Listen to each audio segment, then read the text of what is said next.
पुस्तक महोत्सवाचं उद्घाटन आपल्या सगळ्यांच्या उपस्थितीमध्ये हस्ते पार पडते.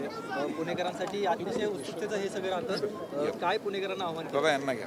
नाही, पुण्यासाठी खूप अत्यंत एक महत्त्वाचा हा विषय आहे की पुण्यामध्ये सलग तिसऱ्या वर्षी हा पुणे पुस्तक महोत्सव संपन्न होतो आहे. आज त्याचं उद्घाटन झालं. माननीय विश्वासराव पाटील सर जे 99व्या साहित्य संमेलनाचे अध्यक्ष जे साताऱ्याला होते ते या ठिकाणी होते. माननीय चंद्रकांतदादा होते. यांच्या सगळ्यांच्या उपस्थितीमध्ये आज या महोत्सवाला सुरुवात झाली. सलग तिसरं वर्ष आहे आणि विशेष कौतुक आहे, विशेष अभिनंदन केलं पाहिजे राजेश पांडे आणि मिलिंद मराठे आणि त्यांच्या सगळ्या टीमचं की पुण्याच्या वैभवामध्ये पुणे हे विद्येचं माहेरघर आहे. पुणे ही सांस्कृतिक राजधानी आहे राज्याची.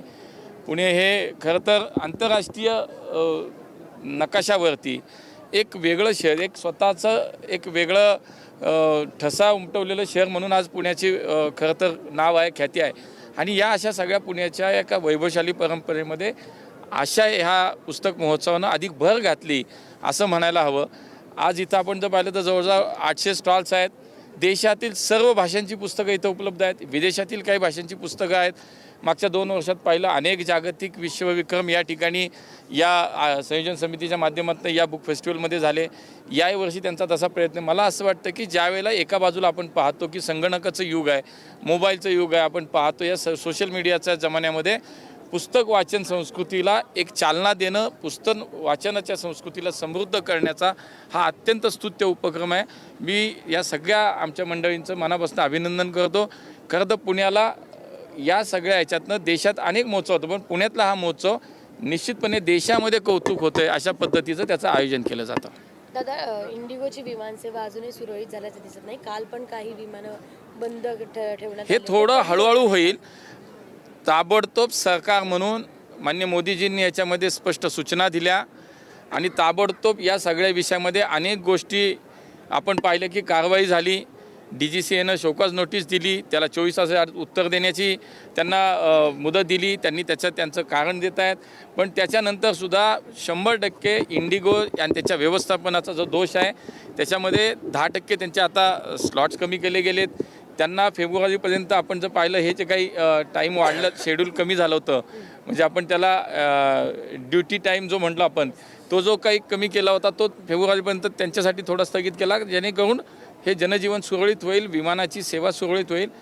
आपण पाहिलं असेल तर जो किऑस्क झाला होता त्यानंतर आजची परिस्थिती आपण पाहिली तर 90% परिस्थिती ही जागेवरती आलेली आहे. आजही पुण्यासारख्या ठिकाणावरनं, मी काल नागपूरला होतो, पुण्यात होतो, देशात सगळी माहिती घेतली तर बऱ्यापैकी आता व्यवस्था मार्गी लागते आहे. इंडिगोची विमानसेवा पूर्ववत होती आहे. पण एक नक्की आहे की जे काय झालं त्याच्यामध्ये ज्याची काही चुकी आहे, ज्याची कोणाच्याला 4 सदस्यांची उच्चस्तरीय चौकशी समितीसुद्धा आम्ही नेमली आहे आणि त्याच्यामध्ये आमचे वरिष्ठ अधिकाऱ्यांचा समावेश आहे. निश्चितपणे जे चूक झाली आहे त्यांच्यावरती कारवाई केली जाईल. या सगळ्या काळामध्ये इतर विमान कंपन्यांनी जो काही दर वाढवला होता त्याचं कॅपिंग त्याच्यावरती केलं गेलं.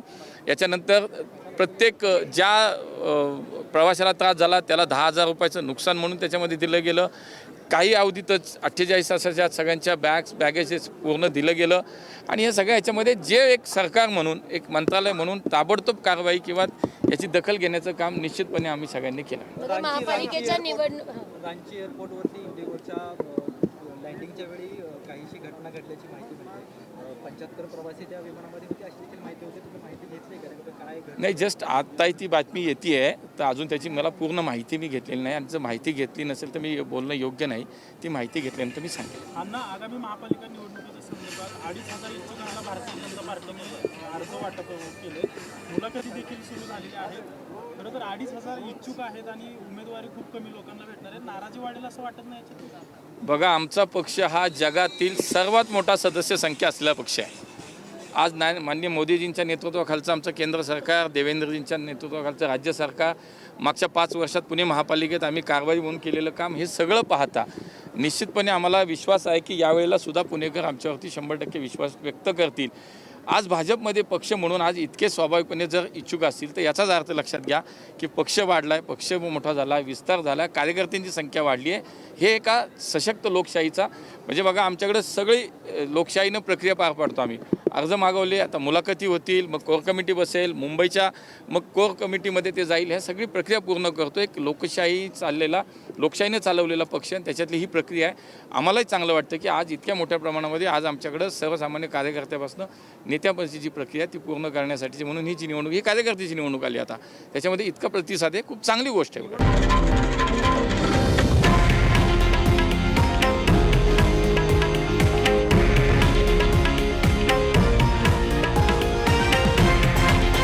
हे आहे देशातील नंबर 1 न्यूज नेटवर्क आणि आपण पाहत आहात TV9 मराठी, एकमेव.